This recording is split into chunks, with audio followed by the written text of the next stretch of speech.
자, 그 다음 9장으로 넘어가 보겠습니다. 내면 아이를 아프게 하는 크고 작은 문제들. 삶을 괴롭게 만드는 것들에 대한 이야기가 먼저 나오는데요. 한번 낭독해 보겠습니다.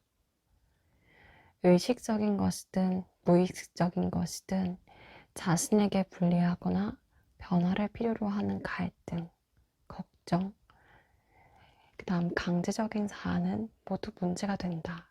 그 중에서도 상처받은 내면 아이를 치유하기 위해 꼭 다루어야 할 핵심적인 문제인 14가지를 알아본다.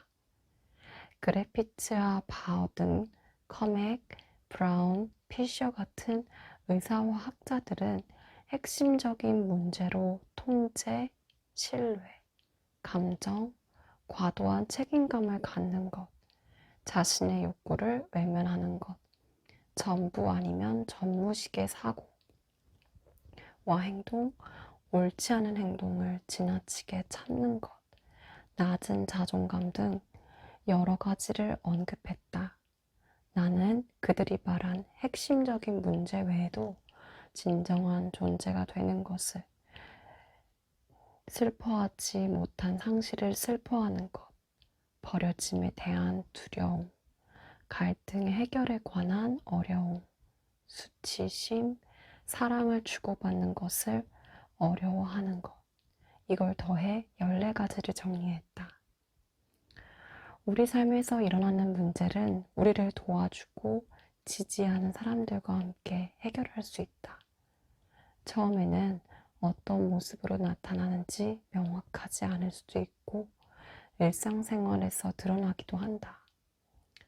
끊임없이 문제를 이야기하다 보면 어떤 핵심 문제와 관련이 있는지를 알게 되고 결국 혼란, 불만, 부정적인 생활 패턴에서 벗어날 수 있게 된다. 다만 이 핵심적인 문제들을 방치하면 내면 아이는 고통스러울 수밖에 없다. 이 핵심적인 문제들이 어떤 모습으로 나타나는지 이해하고 자신에게 어떤 문제가 있는가를 아는 것은 내면 아이를 치유하는데 무척 중요하다. 흑과 백만 있는 사고방식. 좋으면 좋고 싫으면 싫은 중간이 없는 사람이 있다. 어찌 보면 좋고 싫음이 분명해 보일 수도 있지만 내면 아이가 많이 아픈 사람들에게서 나타나는 전형적인 모습이다. 중간이 없으니 사람을 좋아하면 완전히 빠져들고 미워하면 철천지 원수처럼 완벽하게 미워한다. 이처럼 전부 아니면 전무라고 생각하고 행동을 극단적으로 하는 것은 고통에 대한 방어 기제로 분리라고 한다. 건강한 사람들은 모든 사람들에게 좋은 면과 나쁜 면이 있다는 것을 인정한다. 그런데 내면 아이가 아픈 사람들은 그렇게 생각하지 못한다. 세상에 오직 좋은 사람과 나쁜 사람만 있다고 믿는다. 다른 사람만 극단적으로 판단하는 것이 아니라 자기 자신에 대해서도 똑같이 그처럼 가혹하게 판단한다. 전부 아니면 전무식의 생각이 확고해질수록 행동도 극단적으로 하게 된다. 따라서 전부 아니면 전무식의 사고와 행동은 스스로를 곤란한 상황에 빠뜨리고 불필요한 고통을 안겨준다. 가끔 이렇게 생각하고 행동하는 사람들에게 끌릴 때도 있다. 그러나 이런 사람 주변에 있으면 곤란하고 고통스러워지기만 할 뿐이다. 앞에서 문제 과정을 만드는 부모의 조건을 살펴보았다. 이런 사고는 그런 조건과 함께 나타나기도 하지만 종교적으로 근본주의를 따르는 부모들에게서 자주 나타난다. 그들은 지나치게 엄격하고 벌을 자주 내리며 비판적이고 완벽을 추구하는 경향이 강하다. 이런 것들은 모두 수치심에 기반을 둔 것으로 참 자아를 감추거나 파괴하려 들기도 한다. 이러한 사고는 자신의 가능성과 선택의 범위를 비현실적으로 제한한다는 점에서 심각한 알코올 의존증, 상호 의존증, 심각한 중독 및 집착 증세와 비슷하다. 그렇게 자신을 가둬버리면 감정이 위축될 뿐 아니라 창의적인 사람이 될 수 없으며 일상생활 속에서 제대로 성장할 수도 없다. 회복 과정을 거치다 보면 우리의 삶이 전부 아니면 전무식 혹은 흑백 논리로 돌아가는 것이 거의 없다는 것을 알 수 있다. 회복 작업도 마찬가지이다. 삶은 오히려 중간적인 위치에 속하는 경우가 많다. 회색의 음영도 있고 0이나 10이 아닌 3, 4, 5, 6, 7 같은 중간도 있다. 그 다음으로 소개하고 있는 내용은 고통과 혼란을 만드는 통제에 관한 것이다. 통제는 참 자아의 삶을 가장 힘들게 만드는 문제 중 하나이다. 아무리 다른 사람이나 자신 행동을 통제하려는 생각에서 벗어나려 해도 거짓된 자아는 그 개념을 꼭 붙들고 놓으려고 하지 않는다. 그 결과 정서적인 고통과 혼란, 좌절에 빠지는 경우가 종종 있다. 인생을 통제할 수 있는 사람은 없다. 통제하려고 하면 할수록 통제하지 못한다는 생각만 들 뿐이다. 이는 통제하는 것에 지나치게 집중하기 때문이다. 자신이 통제할 수 없다고 느끼는 사람일수록 통제하려는 욕구에 사로잡혀 있는 경우가 많다. 이러한 통제는 집착이라는 말로도 바꿀 수 있다. 현명한 사람은 통제에 대한 집착과 욕구가 이 고통의 근원임을 잘 알고 있다. 고통도 분명히 삶의 일부이다. 사람은 어느 정도 고통을 겪고 다른 대안을 생각하기 시작한다. 그렇기 때문에 고통은 마음의 정화로 이끄는 길이라 생각할 수도 있다. 그렇다면 고통에서 벗어나게 해주는 대안 중 하나는 항복이다. 자신의 거짓된 자아를 내어주고 모든 것을 통제할 수 있다는 그 집착을 버리는 것이다. 저항을 계속하면 고통은 생긴다. 통제하려는 욕구를 포기하면 치유 효과는 강력해진다. 이때의 자유는 참 자아의 자유이다.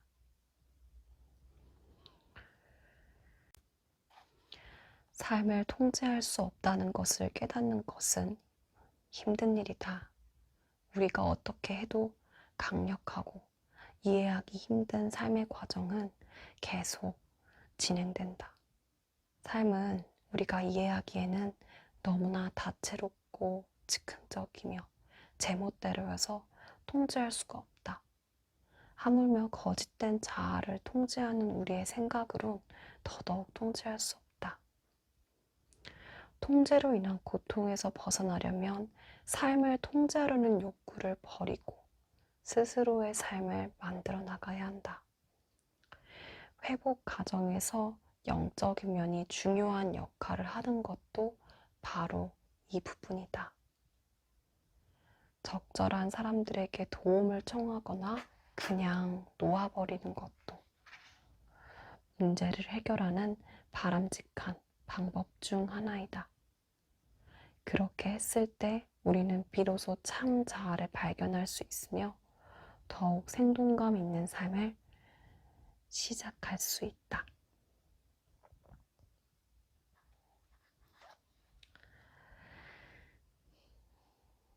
나에게 가장 큰 영향력을 주는 사람, 나. 자신의 욕구를 버리고 외면하는 것은 과도한 책임감과 밀접한 관계가 있다. 둘 다 거짓 자아가 하는 행동이다. 회복 단계를 지켜보고 거치면서 사람들은 이런 욕구들이 건전한 방식으로 충족될 수 있는 장소, 그리고 사람들을 찾기 시작한다. 그리고 자신의 욕구가 조금씩 충족될수록 매우 중요한 진실 하나를 알게 된다.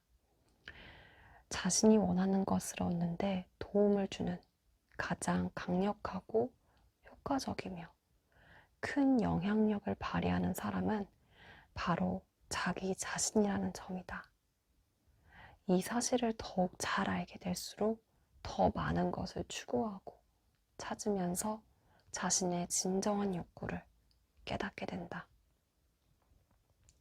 그렇게 하는 동안 내면 아이는 깊은 잠에서 깨어나 활발히 성장하고 활동한다. 버지니아 사티어는 이렇게 말한다. 우리는 자신을 기적과 같은 존재로, 그리고 사랑할 가치가 있는 존재로 보아야 합니다.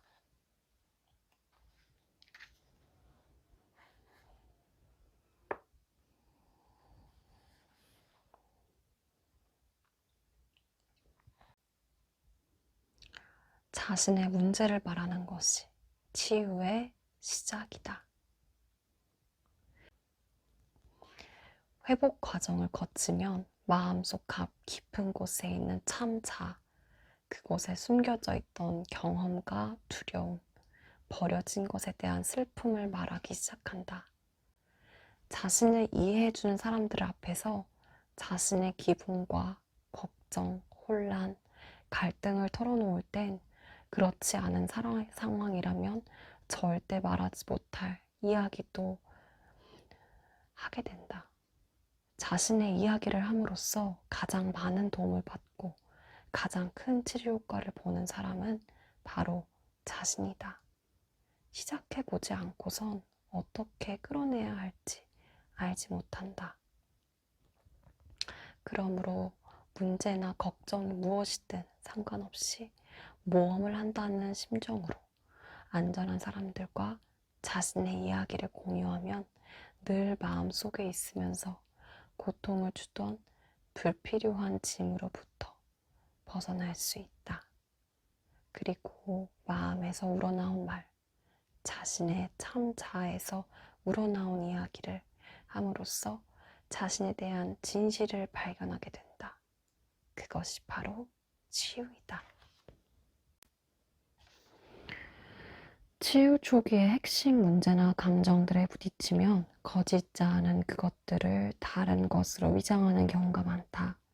회복 과정에서 우리가 해야 할 일은 문제가 나타났을 때 그것을 정확히 인식하는 것이다.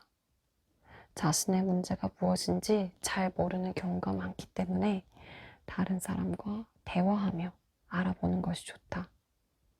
때로는 다른 사람들이 나보다 나를 더 정확히 보고 있기 때문이다. 따라서 자신이 갖고 있는 걱정거리를 안전한 사람들에게 털어놓음으로써 자신의 문제를 알 수 있다. 믿고 신뢰할 만한 사람들과 친밀한 인간관계를 맺으면 핵심 문제들은 비교적 쉽게 모습을 드러낸다. 친밀한 관계에선 다른 사람들과는 좀처럼 나누지 않았던 자신의 일부를 공유하게 된다. 그러한 공유는 신뢰, 감정, 책임감 등을 유발한다. 따라서 자신은 물론 여러 사람들이 다른 사람들과 더불어 진정한 자아를 찾을 수 있다. 회복 과정에서는 친밀한 인간관계를 맺을 기회가 여러 번 생긴다. 상담사, 심리치료사, 그룹치료 회원들 간의 관계는 많은 문제를 촉발시킬 수 있고 실제로도 그렇다. 이런 문제들을 건설적으로 대처할 수 있으려면 참 자아가 되는 연습을 최대한 많이 해야 된다.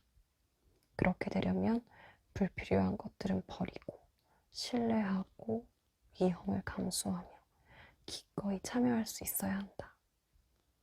이 모든 것은 우리를 두렵게 만들기도 한다. 생활이 크게 바뀌는 것, 집이나 놀이모임, 직장에서 성과를 요구하는 것, 특히 부모나 가족을 방문하는 것도 핵심 문제를 촉발시킬 수 있는 상황에 속한다.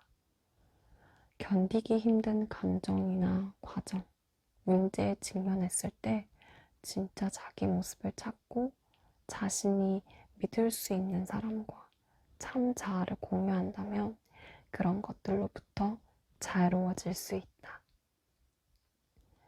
지금부터는 우리가 겪는 여러 가지 감정들과 그 감정들을 치유에 활용하는 방법을 소개할 것이다.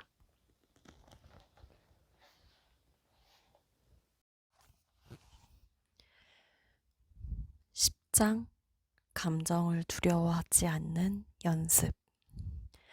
감정을 인지하고 감정을 표현하라. 내면 아이를 치유하려면 자신의 감정을 인식하고 건강하게 대처하는 방법을 배워야 한다. 문제 가정이나 엮이는 가정에서 자란 사람들은 감정을 대하는 게 서툴다. 욕구를 제대로 충족시키지 못하면서 자랐기 때문이다.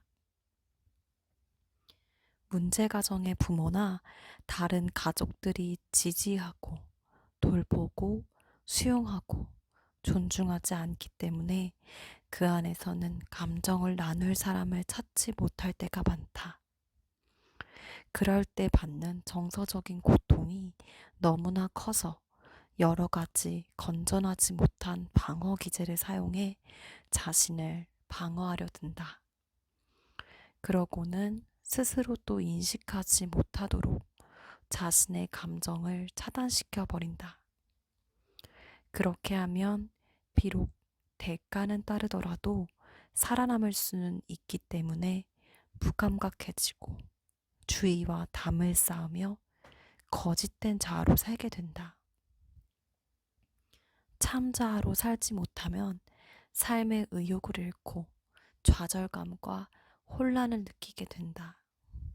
그뿐만이 아니라 세상이 자신을 고통스럽게 만든다는 피해의식에 사로잡힌다. 36세인 빌은 사람들과의 관계를 잘 풀어나가지 못했다. 그룹 치료를 하고 있는 그는 어느 날 이렇게 말했다. 나는 내 감정들을 증오했고 여기에서 그 감정들에 대해 말해보라고 권하는 것도 정말 싫었습니다. 그룹 치료를 2년이나 받고 나서야 나는 내 감정들이 얼마나 중요한지 알 수 있게 되었죠. 심지어 내 감정을 즐기게 되었습니다. 물론 고통스러운 것들도 있었지만요. 감정을 느끼게 된 순간부터 나는 더욱 살아있음을 느낍니다. 이런 고통과 피해자의 자리에서 벗어나는 길은 자신의 감정을 확인하고 경험하는 것뿐이다. 사람은 모두 각자의 감정을 갖고 있으며 감정을 인식하고 왜 그런 감정이 생긴 건지 이야기를 나누는 것이 중요하다. 우리는 감정과 친구가 될 수 있다. 감정에 적절하게 대처하면 우리를 배신하지 않는다. 통제력을 잃지도 않으며 압도되거나 파묻힐 일도 없다. 감정은 연결고리다. 감정은 자기 자신을 인지하는 중요한 수단이자 세상에 대한 반응이며 살아있음을 느끼는 방법이다. 자신의 감정을 알지 못하면 삶을 진정으로 깨달을 수 없다. 감정은 경험이 요약된 것이며 그것이 좋은지 나쁜지 말해주기도 한다. 또한 감정은 자기 자신과 타인, 세상과 관계를 맺는데 건강한 연결고리가 되어준다. 사람이 느낄 수 있는 감정은 참으로 다양하다. 하지만 크게 보면 사람의 감정은 즐거운 감정과 고통스러운 감정 두 가지로 구분할 수 있다. 즐거운 감정은 우리에게 힘을 주고 행복감을 느끼게 해주며 기분 좋게 만들어준다. 반면 고통스러운 감정은 행복을 느끼지 못하게 만들고 에너지를 고갈시키며 공허하고 외로운 기분이 들게 한다.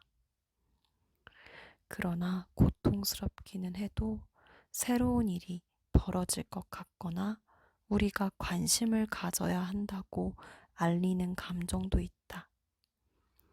자신의 감정을 제대로 인식하고 그 감정이 처음 생겨났을 때부터 자연스럽게 흘러가도록 해주면 여러 가지 면에서 이득을 얻을 수 있다. 감정은 우리에게 경고를 하기도 하고 확신을 주기도 한다. 우리가 하는 행동이 어떤지 알려주는 지표나 계기의 역할도 한다. 또한 뭔가를 성취했다는 기분, 살아있다는 기분이 들게 해준다. 우리의 참 자아는 즐거움을 느끼고 고통도 느낀다. 그리고 그 감정을 표현하고 사람들과 함께 나눈다. 그렇지만 거짓된 자아는 대부분 고통스러운 감정만 느끼도록 몰아가고 그 감정을 내부로 감추며 공유하려 들지 않는다. 이런 즐거운 감정과 고통스러운 감정은 무조건적인 사랑, 행복, 기쁨 등 가장 즐거운 것에서부터 가장 고통스러운 것, 혼란과 무감각에 이르기까지 간단하게 표로 나타낼 수 있다. 이런 식으로 감정을 분류해 보면 참 자아는 우리가 생각했던 것보다 훨씬 폭넓은 가능성을 갖고 있음을 알 수 있다. 내면 아이를 성장시키는 것은 정신건강의학과 전문의나 상담사들이 말하는 강한 자아, 즉 살아가면서 받는 크고 작은 공격에 대처할 수 있는 유연하고 창의적인 자아와 관계가 있다. 반면 거짓된 자아는 고통스러운 감정에만 반응하거나 아무 감정도 느끼지 못하고 무감각해져서 더욱 위축되는 경향이 있다. 거짓된 자아는 약한 자아, 즉 유연하지 못하고 자기 중심적이며 훨씬 엄격한 자아와 관계가 있다. 사람들은 가능성과 기회가 제한된 고통스러운 감정을 감추기 위해 건강하지 못한 방어 기제를 사용하곤 한다. 감정을 인식하는 4단계. 문제 가정에서 자랐거나 지금도 그 안에서 살고 있는 사람은 살아남기 위해 자아가 갖는 감정의 범위를 제한시킨다.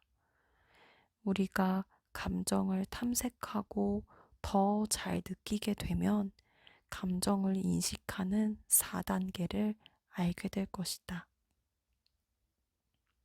1단계. 감정과의 단절. 감정을 느끼지 못하면 감정에 이름을 붙이고 이용하는 능력도 막히게 된다. 이 단계에서는 감정을 파악하지도 못할 뿐 아니라 참 자아의 상태를 이해하거나 교류하지도 못한다. 피상적인 이야기를 하거나 사실을 전달할 수는 있어도 다른 사람들과 관계를 맺거나 삶을 경험하고 성장하는 속도는 매우 느리다. 감정의 성장과 공유가 막힌 단계이다. 2단계. 감정을 탐색하기 시작하고 새롭게 알게 된 감정을 다른 사람과 나누는 것이 조심스럽게 여겨지는 단계이다. 그런 감정은 감정으로서가 아니라 아이디어나 의견으로 포장되어 대화 속에 드러난다. 이 단계에서도 타인과의 상호작용이나 삶을 경험하고 성장하는 속도는 여전히 느리지만 1단계에 머물러 있을 때보단 많이 나아진 상태이다. 사람들은 대부분 감정을 느끼고 표현하고 싶은 마음을 갖고 있음에도 불구하고 실제로는 그렇게 하지 못한다. 그 때문에 자신의 감정을 솔직하게 인식하거나 공유하지 못하고 1단계, 2단계에 머무르며 기능이 제한된 삶을 살아간다. 이처럼 감정을 제한적으로밖에 활용하지 못하는 것은 거짓된 자아에게는 익숙한 일이다. 3단계. 참 자아에 대해 알기 시작하면 자신의 감정을 더욱 깊이 있게 탐험하고 경험할 수 있다. 2단계에서는 자신의 감정을 느낀 그대로 말한다. 이 과정에서 나에게 중요한 사람들과 더욱 잦은 상호작용을 할 수 있으며 삶도 훨씬 폭넓게 경험할 수 있다. 따라서 정신적, 정서적, 영적으로도 성장하게 된다. 3단계에 이르면 자신에 대해 더 잘 알게 되고 다른 사람들과 친밀한 관계를 맺을 수 있게 된다. 4단계. 4단계는 다른 사람과 감정을 공유하는 것으로 양날의 검과 같다. 일단은 나에게 별로 관심이 없고 내 이야기를 별로 듣고 싶어 하지 않는 사람에게 털어놓는 경우가 있다. 그 사람이 1단계나 2단계에 머무르고 있을 수도 있고 아니면 겉으로는 듣는 척 하지만 속으로는 자기 생각에만 빠져 있을 수도 있다. 듣는 척만 하는 경우는 그나마 낫다. 경우에 따라서는 훨씬 고통스러운 결과가 일어나기도 한다. 안전하지 않고 지지해주지도 않는 사람들과 감정을 공유하게 될 수도 있고, 공유하는 것 자체를 거부당할 수도 있으며, 심한 경우 배신까지 당할 수 있다. 다음 이야기는 감정을 공유할 때 우리가 어떤 어려움을 겪을 수 있는지 잘 보여준다. 켄은 34세에 성공한 세일즈맨이다. 그의 아버지와 어머니, 형은 모두 알코올 의존증 환자였다. 그룹 치료에서 그는 최근 자신의 생일 파티에 술을 마시지 않는다는 조건으로 형의 참석을 허락했던 일을 이야기했다. 형이 술에 취해 파티를 망칠 수도 있으므로 파티 내내 어떤 기분이 들었는지 회원들이 묻자 그는 괜찮았어요 라고 대답했다. 회원들이 다시 진짜 어떤 기분이 들었느냐고 묻자 그는 뭐 괜찮았어요. 대답은 벌써 해드린 걸로 아는데요. 라고 말했다. 회원들은 계속해서 진짜 느꼈던 기분에 관해 말해보라고 했다. 결국 켄은 자신이 두려움, 분노, 좌절, 혼란과 같은 감정을 차단시키고 억누르고 있었음을 깨닫고 사람들에게 털어놓았다. 켄은 그룹 치료 회원들의 의견을 통해 많은 것을 얻었다. 그는 3개월 동안 모임에 참여하면서 모임을 자신의 걱정과 혼란을 털어놓을 수 있는 안전한 곳으로 신뢰하기 시작했다. 또한 모임을 통해 참 자아의 일부, 즉 자신의 감정을 찾는데 도움을 받고 있다. 감정을 공유할 땐 안전하고 자신을 지지해 줄 수 있는 사람들과 함께하는 것이 가장 바람직하다. 문제 가정에서 자란 사람들은 치료 과정 초기엔 자신의 감정을 분별 없이 이야기했다가 곤란을 겪게 되는 경우가 많다. 모든 사람과 감정을 나누는 것이 적절하지 않을 수도 있다는 것을 쉽게 이해하지 못하기 때문이다.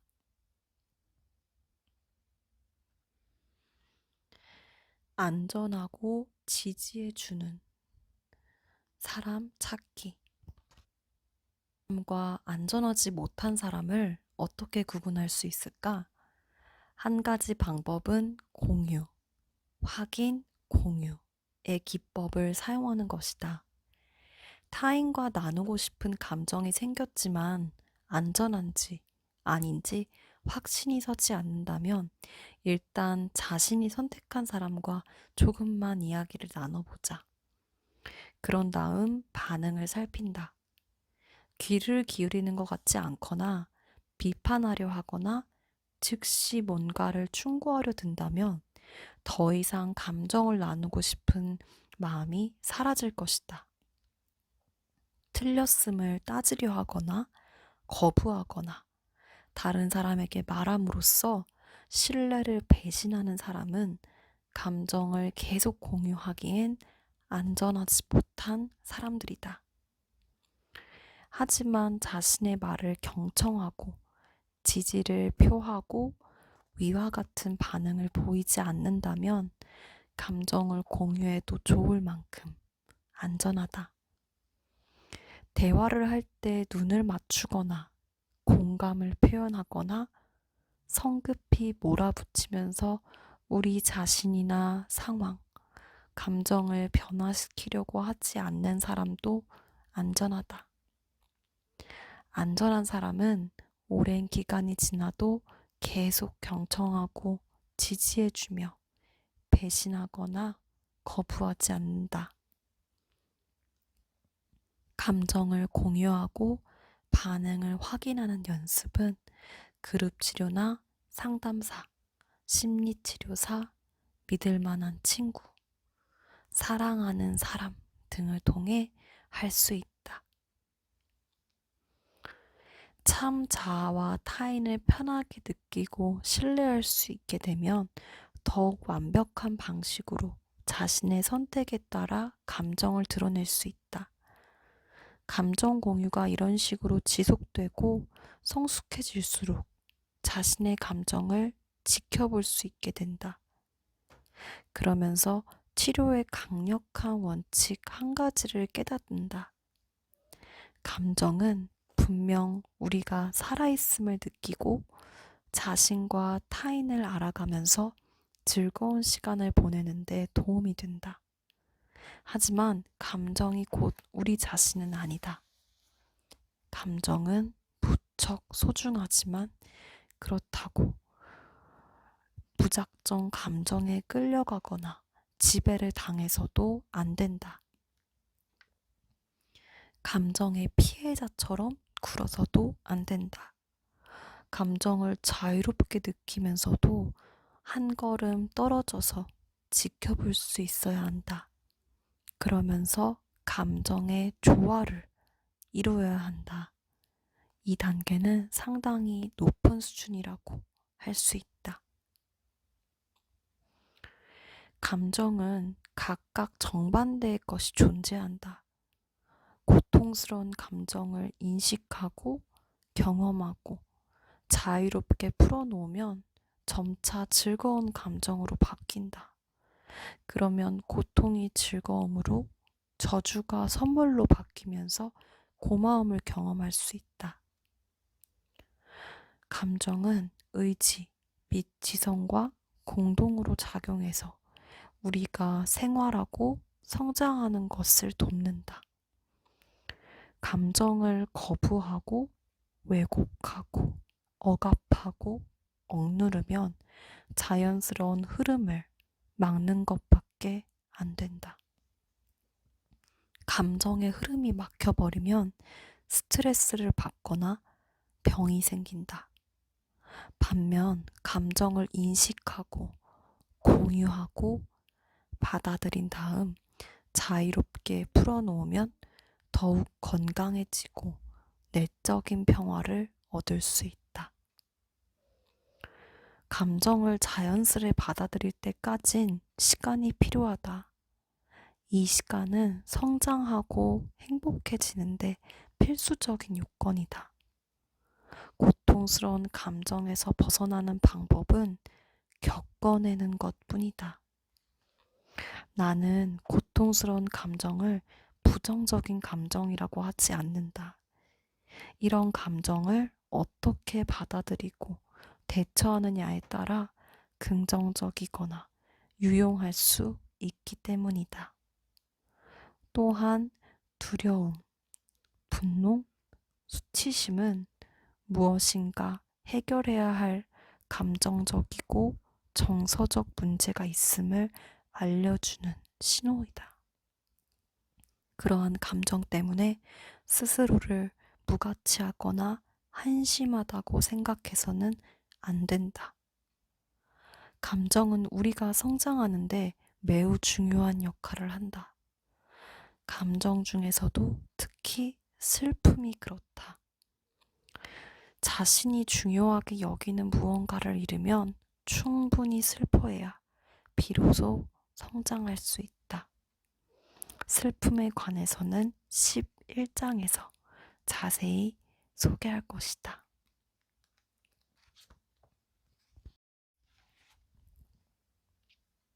용서가 필요한 순간. 상처받은 내면 아이는 자기 성찰과 그룹 치료, 자조 모임, 상담 등 여러 가지 방법을 통해 삶을 변화한다. 거짓된 자아가 진정한 자아로 바뀌는 것이다.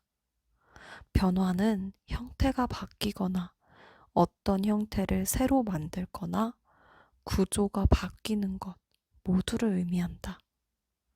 결국 현재의 삶이 이전까지 감추기에 급급했던 참 자아를 표현하는 삶으로 바뀌는 것을 뜻한다. 변화할 땐 인식이나 의식 상태도 함께 바뀐다. 이런 변화를 통해 성장할 수 있으며 높은 곳으로 건너뛸 수 있고 더 큰 힘을 갖고 더욱 평온해지며 창의적인 존재가 될 수 있다.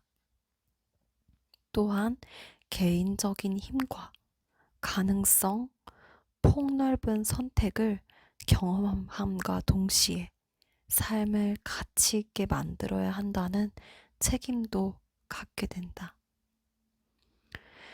변화의 단계에서는 내면 아이가 갖고 있는 취약한 부분이 드러나고 역설적이기는 하지만 그 존재가 갖고 있는 타고난 힘을 발휘할 수 있다. 더불어 삶에서 부담스럽고 제 기능을 하지 못했던 부분을 긍정적이고 기능적인 것으로 바꿀 수도 있다. 다시 말해서 자신의 핵심 문제를 파악하고 바꾸기 위해 노력하면 완벽한 변화를 이룰 수 있다는 뜻이다.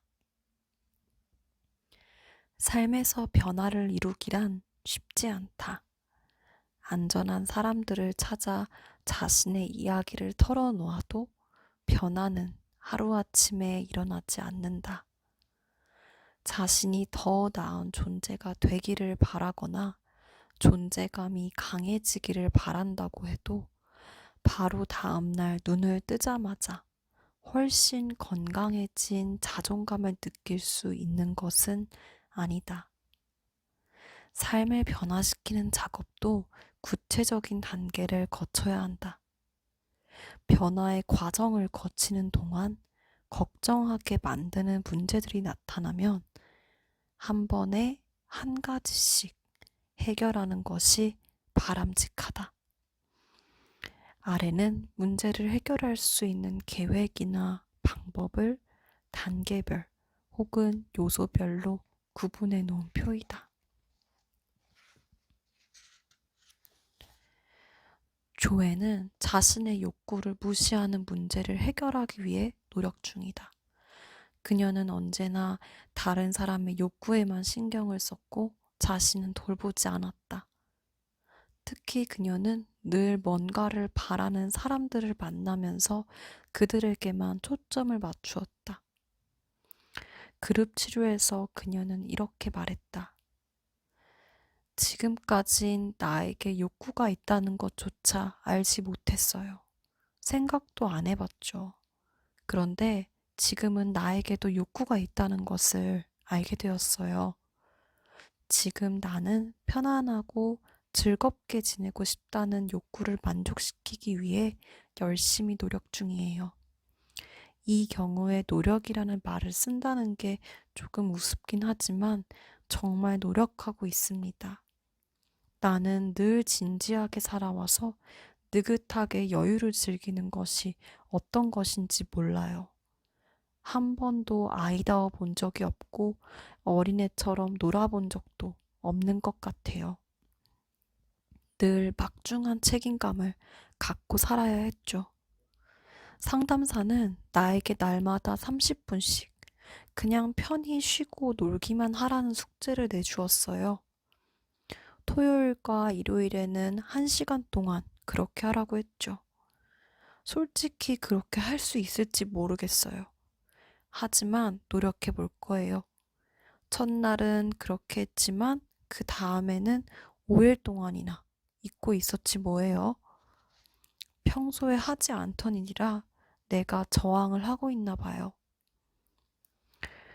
욕구를 만족시키는 과정은 먼저 욕구를 인식하고 그 다음에 다시 확인한 후 정확한 이름을 붙이는 세부 과정으로 나눔으로써 차근차근 해결해 나갈 수 있다. 이 단계들을 거치는 데만 몇 달 혹은 그 이상이 걸릴 수도 있다. 그렇지만 결국은 하나씩 하나씩 자신의 욕구를 만족시킬 수 있게 될 것이다. 욕구를 더욱 잘 인식하고 관심을 갖고 노력하다 보면 욕구를 만족시키며 사는 삶으로 바뀌게 된다. 문제를 인식했으면 이제 해결 작업에 들어갈 차례이다. 문제를 더욱 깊이 있게 잘 인식하면 우리가 경험한 것에 따라 행동하게 되고 모든 것을 있는 그대로 볼 수 있게 된다. 우리는 자기 내부의 감시 체계, 즉 자신의 감각과 반응에 따르는 법을 배우게 된다. 이처럼 중요한 부분을 무시하고 방치하는 것은 과거의 일일 뿐이다. 이제는 자신의 감정과 감각, 반응 등 참 자아의 중요한 것들에 마음이 활짝 열린 상태이다. 피해자의 입장에서 벗어날 것. 지금의 내 모습과 어릴 때 있었던 일들이 어떤 연관이 있는지 알아보는 일은 중요하다. 가끔은 스스로도 자신의 모습을 이해하기 어려울 때가 있다. 어린 시절에 받았던 상처 때문에 현재 이해할 수 없는 행동을 할 가능성이 크다. 그런 연관성을 찾지 못하면 늘 피해자의 입장에서 벗어나지 못하고 스스로도 이해할 수 없는 충동적인 행동을 되풀이하게 된다. 그러나 자신의 이야기를 안전한 사람들과 공유하면 피해자의 입장에서 벗어날 수 있고 충동적인 행동도 멈출 수 있다. 리차드는 세 아이의 아버지이며 성공한 사업가이다. 그가 이혼과 재혼으로 만난 배우자 모두 알코올 의존증 환자였다. 현재 그는 다시 한번 이혼 소송 중이다. 최근까지도 나는 내가 어떤 행동을 하고 있는지 몰랐습니다. 상담을 받고 이 모임에 참여한 덕분에 결국은 나에게 해가 되는 행동을 하고 있다는 것을 알게 되었죠. 어머니는 알코올 의존증 환자였습니다. 비록 그 모습을 보지도 못했고 지금까지도 인정할 수 없지만요. 나는 어머니를 도와드릴 수 없다는 것을 알고 나선 밖으로만 돌았습니다. 내가 무슨 일을 하고 있는지 제대로 알지도 못한 채 도움을 줄 수 있는 여자들을 찾았죠. 하지만 나는 어느 누구도 도울 수 없었습니다. 익명의 알코올 의존증 환자 모임과 그룹 치료가 그것을 깨닫게 해주었어요. 이제 나는 눈을 크게 뜨고 과거의 실수를 되풀이하지 않기 위해 노력하고 있습니다. 그러자 나에 대해서도 더 좋은 기분이 들더군요. 리차드는 자신의 삶을 변화시켰고 자기 이야기를 직접 만들어가기 시작했다. 그가 변화시킨 것은 의식과 행동이었다. 그는 자기도 모르게 충동적인 행동을 되풀이하면서 피해자의 위치에 있었지만 지금은 회복하여 자신의 감정과 행동을 더욱 잘 인식하는 사람이 되었다. 그리고 자기가 노력해서 만든 자기 이야기를 사람들에게 들려주었다. 현재 그는 피해자 입장에서 벗어나 영웅의 여정을 따르고 있다. 다음은 이 두 입장의 몇 가지 특성들이다.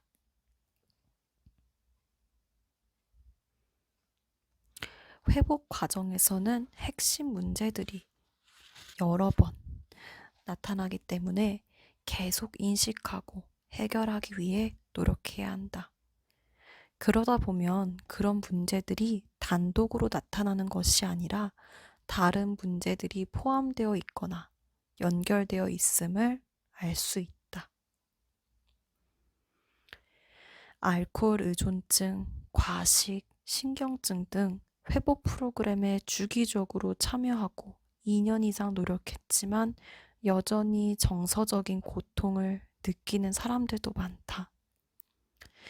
회복 프로그램에 나와서 누가 자신의 가족 문제나 분노, 혼란 등에 관해 이야기하면 사람들은 피하려 들거나 그냥 넘겨버리지 그래요? 와 같은 말들을 하기도 한다.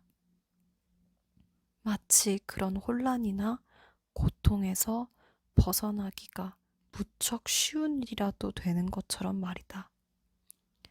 하지만 맡기고 싶은 것이 무엇인지 알지 못하면 그렇게 할 수 없다. 따라서 자신의 갈등과 혼란, 감정, 좌절 등을 더욱 깊이 알 필요가 있다.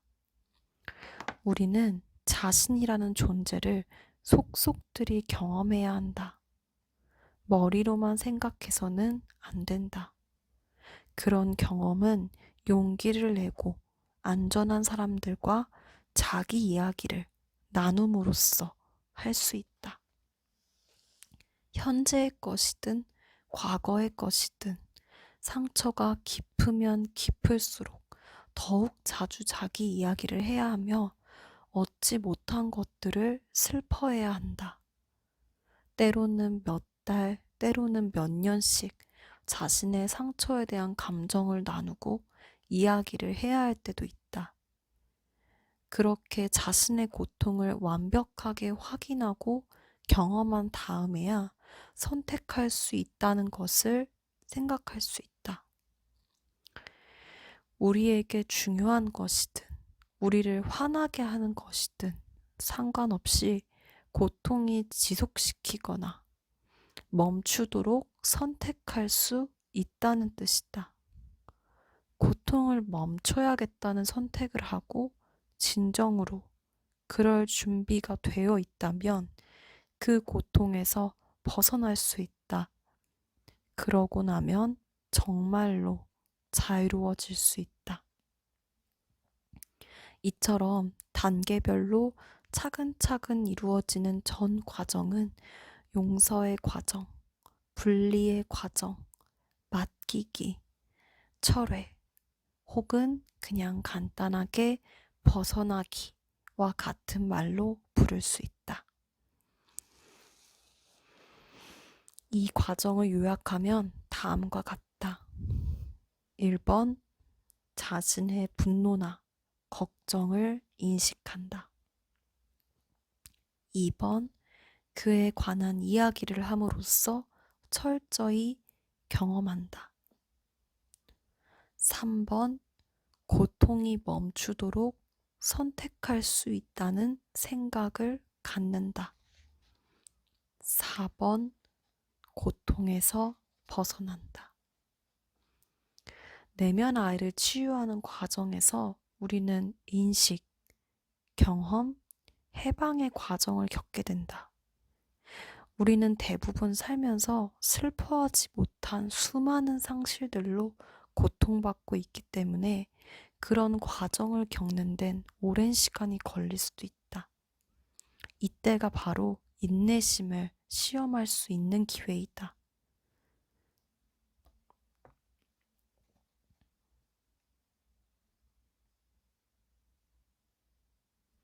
내면 아이를 치유하면서 변화의 단계를 거칠 때 우리는 공격적인 것과 자기 생각을 확실하게 표현하는 것의 차이를 인식하기 시작한다. 공격적이라는 것은 말이든 행동이든 공격성을 띤 행위를 뜻한다. 공격적으로 말하고 행동하면 원하는 것을 얻을 수 있을진 모르지만 자기 자신은 물론 상대방 모두 기분이 상하는 경우가 많다. 반면 자기 생각을 확실하게 표현하면 다른 사람을 화나게 하지 않으면서도 원하는 것을 얻을 수 있다. 다른 사람과 상호작용을 했을 때 양쪽 모두 기분이 좋았다면 자기 생각을 잘 표현한 것이라고 봐도 무방하다. 문제 가정의 아이들은 공격적이거나 남을 조종하거나 물러나 있는 법을 배우며 자란다. 그러나 자기가 원하거나 필요로 하는 것들은 얻지 못한다. 그 아이들은 자기 생각을 분명히 표현하는 사람을 보지 못했고 그런 것을 배울 기회도 거의 없었기 때문에 공격적이거나 남을 교묘히 조종하거나 수동적이거나 남의 비위를 맞추는 사람으로 자라게 된다. 자기 생각을 잘 표현하면 대부분 바라는 것을 얻을 수 있다. 하지만 꾸준히 연습하지 않고선 자기 생각을 잘 표현하기 어렵다. 이미 여러 차례 언급했던 것처럼 안전하고 지지해주는 사람들이 있는 곳이면 자기 생각을 표현하는 연습을 할 수 있다. 그 중에서도 가장 큰 효과를 볼 수 있는 곳은 그룹 치료 모임이다.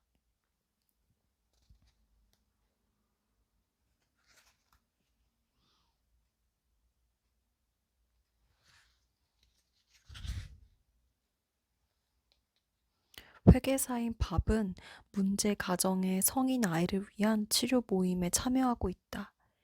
내성적인 그는 모임에서 늘 수줍어하고 조용했다. 그는 노력해도 사람들이 자신의 이야기를 이해할 것 같지 않았다. 그러자 자기 주장에 대한 강의를 들었던 동료 회원이 밥에게도 강의를 들어보라고 권했다. 강의를 들은 후 밥은 모임 안팎에서 훨씬 적극적으로 자기 생각을 표현하는 사람이 되었다. 밥은 이렇게 말했다.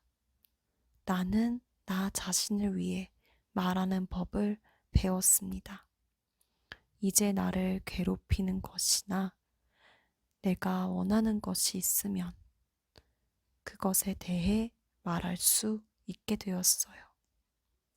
조금 힘들긴 하지만 내가 하고 싶은 말을 잘 생각한 다음 당당하게 말해요. 그렇게 해서 매번 성공을 거두니까 조금씩 쉬워지더라고요. 자신의 생각을 잘 말할 수 있게 되면 주위 사람들은 깜짝 놀라기도 한다. 심지어 어떤 사람들은 뭔가 문제가 생겼다고 생각하기도 한다. 아이를 키우고 있는 조는 어린 시절 문제가 있는 가정에서 자랐다. 그는 늘 다른 사람에게 지나치게 신경을 썼다. 어려서도 커서도 늘 혼란스러워하고 억울해하고 슬퍼하며 살았다. 하지만 회복 프로그램을 시작한 후 자기 생각을 분명히 표현할 수 있게 되었고 자신감도 얻었다. 얼마 전에도 아버지가 절 함부로 대하셨어요. 하지만 괜찮았습니다.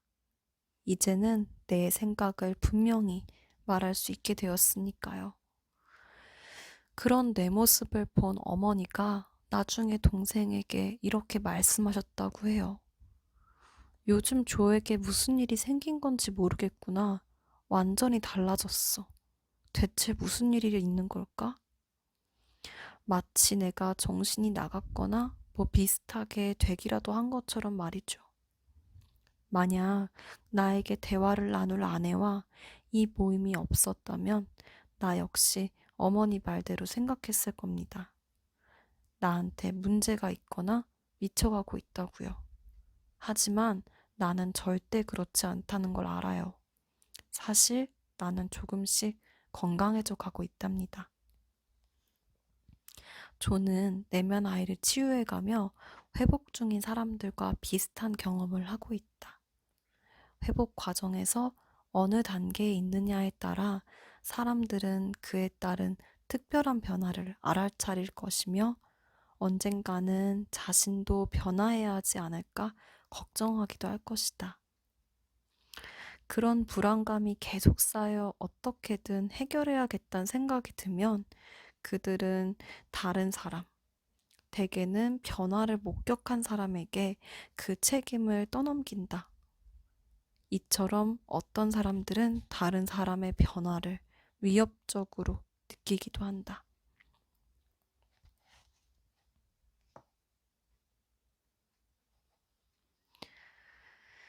변화의 단계를 거치는 동안 사람들은 자신에게도 인간으로서의 권리가 있음을 깨닫게 된다.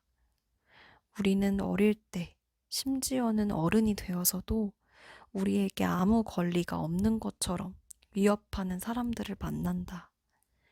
그런 사람들과 부딪히다 보면 스스로도 아무 권리가 없다고 믿게 되고 그런 상태로 살아가기도 한다. 내면 아이를 치유하고 회복하는 동안 자신의 권리를 생각해보고 되찾는 일은 아주 중요하다. 나는 그룹 치료의 회원들에게 자신이 갖고 있는 권리를 생각해보고 글로 써보며 사람들과 공유해보라고 권한다. 다음은 몇몇 모임에서 생각해낸 권리들을 모아놓은 것이다.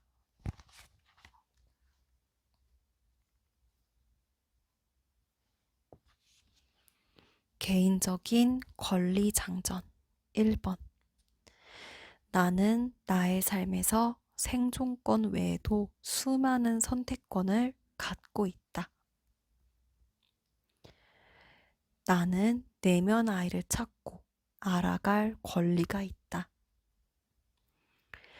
나는 필요한데도 갖지 못한 것, 또 필요하지도 않고 원하지도 않는데 어쩔 수 없이 갖게 된 것에 대해 슬퍼할 권리가 있다. 나는 내 자신의 가치와 기준을 따를 권리가 있다. 나는 아직 준비가 안 되었거나 안전하지 않거나 내 가치를 침해할 수 있는 것에 대해 안 된다고 말할 권리가 있다. 나는 존중받을 권리가 있다. 나는 결정할 권리가 있다.